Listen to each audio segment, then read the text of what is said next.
CNN Chile y 3xI presentan Pares Impares. Pares Impares nos ha regalado muchas oportunidades en la vida y esta, sin duda, es una de ellas. Bueno, también el universo que nos hace coincidir en el tiempo y el espacio, hoy con Rafael Echeverría. Para quienes no lo conocen, él es coach, es doctor en filosofía, es el fundador de una escuela de coaching famosísima a nivel global aquí en Chile, muy pionera, que es Newfield. Escritor y preocupado de la humanidad, le voy a agregar a tu GC. Muchas gracias por estar aquí en Pares Impares. Gracias, Paloma, a ti. Muchas gracias. Realmente estamos en una especie de chochera por esta oportunidad, porque cuando uno ve la trayectoria de tus libros, puede ver una sistemática pregunta sobre quiénes somos, por qué somos lo que somos, qué cosas nos movilizan. Y tal vez en este último libro, en El Giro de la Mirada, cuando yo leía de qué se trataba, porque no he tenido el placer, veía esta cosa más colectiva sobre cuáles son los drivers, ¿no? que finalmente nos llevan a nuestro destino común. Por supuesto. Y por lo tanto me encantaría partir preguntándote si existirá alguna forma, hackeando el lenguaje, alterando la manera en la que percibimos comúnmente las cosas, que permita corregir los dolores del mundo hoy. O sea, vemos unas sociedades que están desbaratadas por egos, por egoísmos, por mucho sed de poder y tantas otras cosas que para qué voy a describir yo. Y tenemos una pequeña sensación de desamparo. ¿Crees tú que hay alguna forma de desatornillar las sociedades para atornillarlas en un camino común? Bueno, en eso estoy yo. Entre otras cosas, eso es central. ¿Y cómo lo hago? Yo creo que el mundo occidental vive las consecuencias de una acción que remite a Pitágoras primero y a Platón después y enseguida a Aristóteles, que es el enclaustramiento de la filosofía en la academia. Y al hacer eso, dado el carácter de la filosofía, quedó sacada por completo de la calle, de la plaza, del ágora, que es donde se desarrolló. Y muchas cosas que son fundamentales, que la filosofía está haciendo en la dirección que tú indicas, no llegan al ser humano común. Y en mis libros tú te vas a dar cuenta y hay variaciones. Yo muy metido en la filosofía y otras disciplinas adicionales, las ciencias humanas, etcétera, sin comprometer el rigor conceptual. Trato de llevar esto a que pueda ser entendido por gente que no accede. Rafael, si aquí hay muchas personas que ven nuestro programa porque las convoca la idea de que tal vez podemos hacer las cosas distintos. Y que tal vez no es cercana a la filosofía y la filosofía le suena ajena. Sin embargo, en términos muy simples, lo que perdimos fue la posibilidad de hacernos preguntas en conjunto. Claro, ¿o no? Claro es eso, porque claro, lo que ocurría en el ágora, en ese lugar de reunión, era que nos juntábamos a hacernos las preguntas. Claro, tal cual. Entonces, ¿el antídoto es volver a hacernos las preguntas cuando estemos juntos? Claro, pero es muy importante, al menos desde mi lado, antes de hacer las preguntas, escuchar mucho. El tema de la escucha es central en la propuesta nuestra. Entonces, hacer las preguntas identificando desde dónde me hablan, qué desgarramientos llevan a hacer esa pregunta, qué dolores, qué consecuencias hay por buscar respuestas a las preguntas que me van a hacer. Entonces, esa es una parte muy central en lo que hacemos. No empezar con el otro... a rebatir.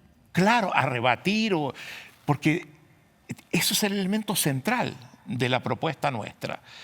Un respeto al otro, respetar su autonomía, respetar su dignidad, en la trayectoria del coaching ontológico, las escuelas que han abusado de los alumnos, de la gente que se acerca al coaching, son muchas.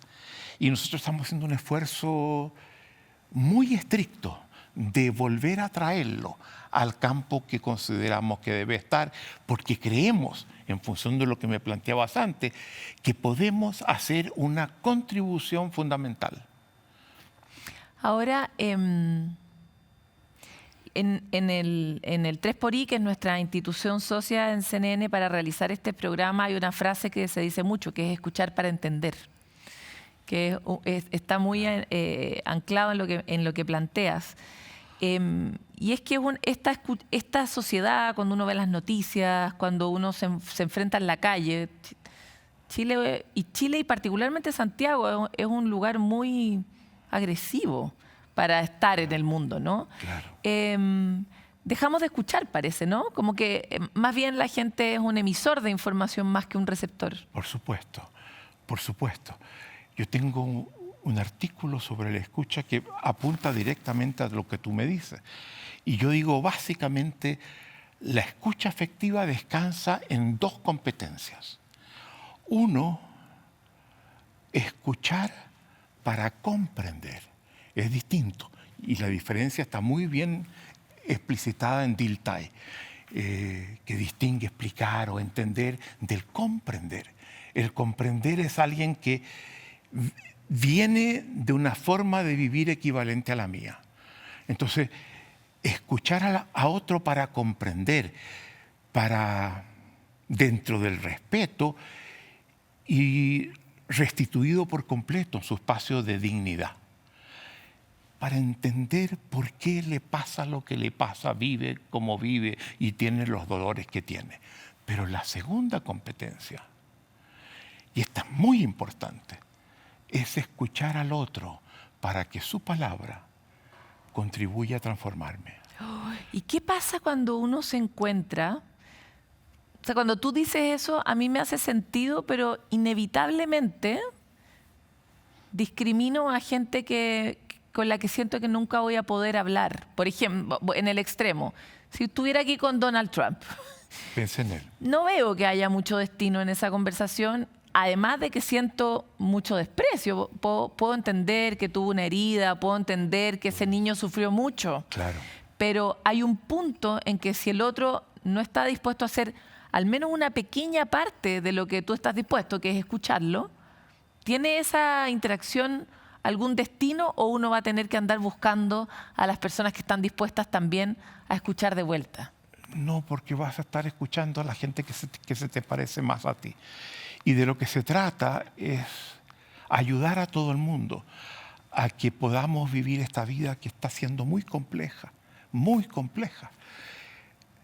sobre todo con los que piensan distinto.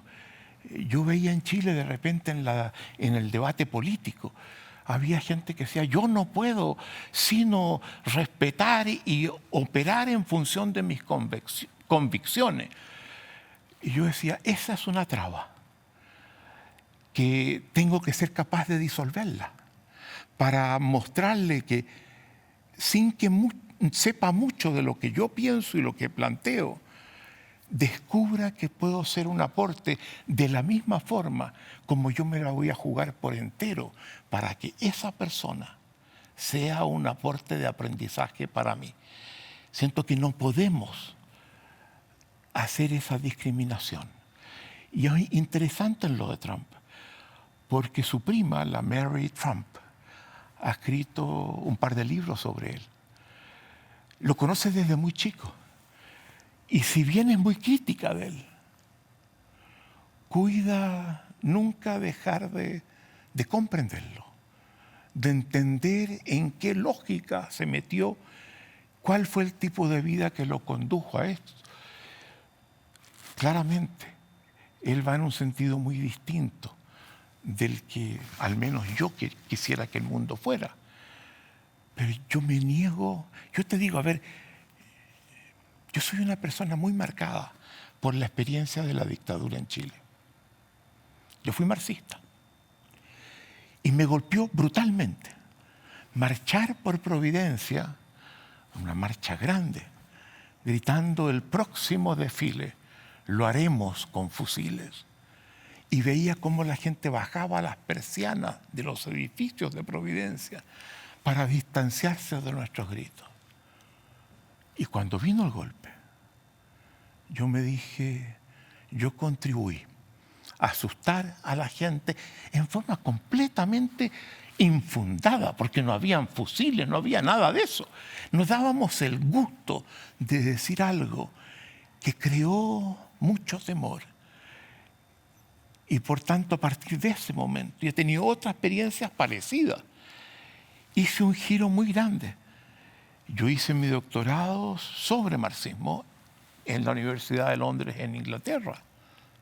Y terminé haciendo una crítica a Marx muy contundente. Es un libro que tengo dedicado a él que se llama La ciencia presunta de Marx. Presunta. Él dice que lo que hace es ciencia. Yo digo, quiso hacerlo. Pero Marx murió sabiendo que había fracasado. Y ese es uno de mis descubrimientos. Rafael, es muy bonito lo que dices porque en esa primera experiencia tú aprendiste algo en torno a lo cual después has trabajado mucho, que es el poder de la palabra. Claro. Que es que lo que uno dice no es inocuo. Al contrario, crea un entorno, genera unos efectos, es una onda que expande. Y entonces, una de nuestras fijaciones en este programa que ocurre este año, en este contexto global, político internacional y en este contexto local, es qué se va a decir durante este año de campañas entre los mismos políticos y nosotros mismos como ciudadanos en nuestras mesas. Entonces, quería saber de tus aprendizajes sobre el poder del lenguaje. ¿Cuál sería el lenguaje? ¿Qué características tiene la forma de conversar que permite crear lugares comunes y no lugares exclusivos, que permite sembrar la esperanza y no el miedo, que son hoy día enfermedades graves que están teniendo las sociedades del mundo? A ver, yo creo que hay una cosa al menos que yo creo que nos ha funcionado muy bien.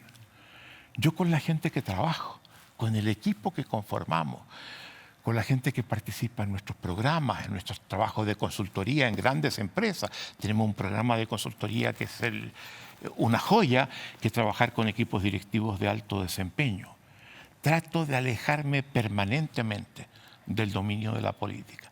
No tengo idea qué posiciones políticas tiene todo el equipo nuestro. ¿Por qué? Porque me da susto de los efectos disruptivos que eso puede tener en el otro. Mi convencimiento es que cuando me alejo de eso, creo vínculos insólitos de compartir muchas cosas, de hacer que la otra persona me escuche a mí, tampoco preguntándome, ¿y tú cómo votaste en tal o cual oportunidad?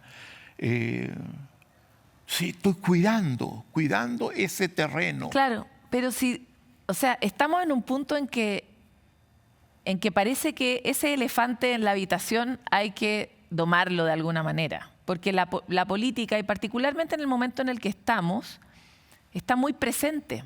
Y está presente en parte porque se ha tomado el debate público, la polarización, pero también en parte porque si no, no tenemos cómo organizarnos. Entonces, entendiendo a la política como un órgano importante para el desarrollo de la democracia, ¿cómo debieran hablar los mismos políticos? No sé si me explico. Como he escuchado a muchos políticos a propósito del acuerdo de la reforma de pensiones. Vi el programa con Ricardo Galilea, y Lago Weber. Rodrigo Galilea. Hiciste los dos en uno, pero claro, sí funcionaron. Sí. Pero claro, y muy bien. Y ya ves tú que dos personas que están en lugares completamente distintos no pararon de hablar y de celebrar la experiencia de diálogo respetuoso que tuvieron y el compromiso de ambos de crear puentes y nuevos puentes y siempre buscar una forma de ver al otro donde no lo cuestiono como el ser humano que es. Y yo creo que eso es fundamental. Y no solamente es fundamental, es muy poderoso. Porque desarmas a mucha gente que viene a enfrentarse contigo porque le han dicho tal y cual cosa y se encuentra con una persona. Yo hice un programa de trabajo con el equipo directivo de la Facultad de Medicina en la Católica. Y tenía uno de los miembros del Consejo Superior, del Consejo de la Facultad, perdón, que estaba ahí, no voy a decir el nombre, me conocía cuando yo era estudiante. Y cuando yo era estudiante fui presidente de la Federación de Estudiantes. Le gané a Jaime Guzmán, peleamos la federación juntos. Y él estaba en un lugar y yo estaba en otro. Y no podía creer, Rafael, pero si tú eras el Rojillo. Para todos nosotros eras el Rojillo. Y ahora te escucho hablar y siento que estamos casi en una semana de profunda espiritualidad. Y no lo puedo creer. Pero yo me di cuenta que al él haber visto esto, estábamos estableciendo un puente que jamás lo hubiésemos tenido antes. Y eso se acompaña con afecto, con un intento de entender por qué la diferencia. Y yo creo que son nuestras deficiencias las que nos llevan a la polarización, nuestras incompetencias. Si tuviéramos una postura más abierta, podríamos disminuir y disolver eso de una manera inmensa. Abrir la mirada, escuchar para comprender. ¿Qué otro ingrediente te ha dado no solo tu experiencia laboral, sino que no pude evitar pensar en esta anécdota que nos contabas de encuentro, el peso que tiene la experiencia, ¿no? La edad.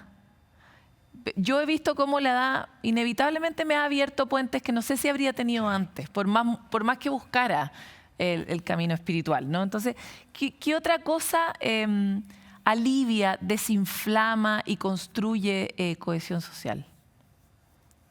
Yo creo que hay que estar dispuesto a ser muy crítico con uno mismo, pero muy crítico, no con los demás, porque uno no sabe qué condiciones los condujeron a comportarse o a pensar cómo lo hacen. Y en la medida que eres crítico contigo misma, el otro se transforma automáticamente en una fuente de aprendizaje. Te expande el mundo, te expande el sentido de la humanidad. Y yo creo que eso es algo central y tú lo vas a ver una y otra vez. Hicimos un trabajo con una congregación de las monjas del Sagrado Corazón. Yo no participé directamente, hubo gente del equipo mío, yo tenía otro compromiso, pero nos contaban que las monjas no podían creer que la experiencia que habían tenido con el trabajo de aprendizaje que estaban con nosotros alcanzaba un vuelo que ellas solo habían visto en ámbitos de la iglesia. Y había gente con creencias distintas, gente que no creía también trabajando, pero nunca perdieron la conexión, nunca perdieron la empatía con el otro. Y no cuesta mayor cosa. Y cuando uno gana eso, el premio que obtienes era inimaginable antes. Bueno. Para cerrar, Rafael, ¿tú tienes esperanza en esta humanidad? Tú sabes que cuando Prometeo le dio el fuego a los seres humanos, Zeus se enfureció. Y Prometeo lo hizo con su hermano, Epimeteo. Prometeo miraba para adelante la vida, Epimeteo miraba para atrás. Y cuando Prometeo hace eso, le da una mujer porque le pidió que quería casarse, que quería tener una relación con una mujer. Y antes de que ella, Pandora, llegue a ver a Epimeteo, él le dice que lleve una caja donde estaban todas las maldiciones, todas las enfermedades, todas las calamidades que pueden enfrentar los seres humanos. Pero al fondo de esa caja estaba la esperanza. La esperanza es lo que más tenemos que salvar. Cuando la perdemos, nos condenamos, nos tiramos por el barranco. Siempre hay que alimentarla.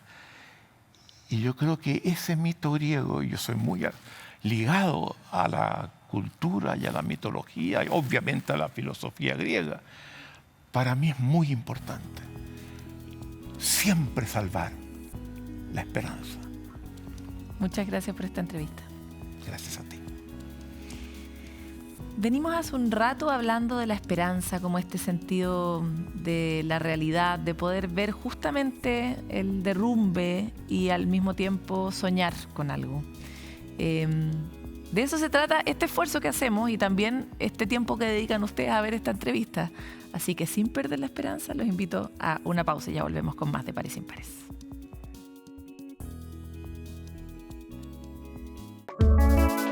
Pares Impares fue presentado por CNN Chile y 3xI.